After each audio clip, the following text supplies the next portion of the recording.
President Trump listing what he thinks Republicans could accomplish if they terminate the filibuster, and the president saying there's a very good chance he'll meet with Russian President Vladimir Putin in Budapest. This as Hungarian Prime Minister Viktor Orban hails a golden age of U.S.-Hungary relations. We now go live to NTD's Washington correspondent Mari Otsu, who's at the White House. Good evening, Mari. What is the latest in domestic news coming out of the Trump administration today? Tiff, good evening. President Trump is repeatedly urging Senate Republicans today to terminate the filibuster, saying that it's the only way to end the government shutdown. The president is also saying that Democrats will inevitably terminate the filibuster when they have the chance, and so Republicans should do it now. And if they did do it now, they would have a few years to accomplish these things. Take a look. Here's some of the things that we'd pass if we terminated the filibuster. Voter ID, no mail-in voting, no cash bail, no men and women's sports, no welfare for illegals. You could go on and on. This is 2 pages of things we'd do if you did that. And the U.S. Department of Agriculture is announcing that it's working to fully fund Supplemental Nutrition Assistance Program, also known as SNAP benefits, in compliance with a federal court order. The USDA says that this process should be done by the end of today. Tiff?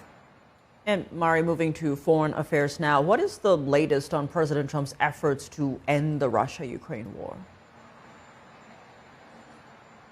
Sure, Tiff. So when President Trump today welcomed the Hungarian Prime Minister Viktor Orban to the White House, he said that there's now a, quote, very good chance that he'll meet with Russian President Vladimir Putin, but that he'll have more to say about this after his meeting with Orban, given that Orban, quote, knows and understands Vladimir Putin very well. And meanwhile, Bloomberg and AP are now reporting that President Trump is granting Hungary an exemption from secondary sanctions for buying Russian oil. Take a look at President Trump's reasoning for this. Because it's very difficult for him to get the oil and gas from other areas. As you know, they don't have the advantage of having sea. This is coming after President Trump imposed what he called tremendous sanctions on Russia's 2 biggest oil companies in October, while calling on Moscow to immediately agree to a ceasefire. The president justifying exemptions for Hungary due to its landlocked status, but for European countries without such geographic limits. Many of those countries, they don't have those problems, and they buy a lot of oil and gas from Russia. And as they know, I'm very disturbed by that.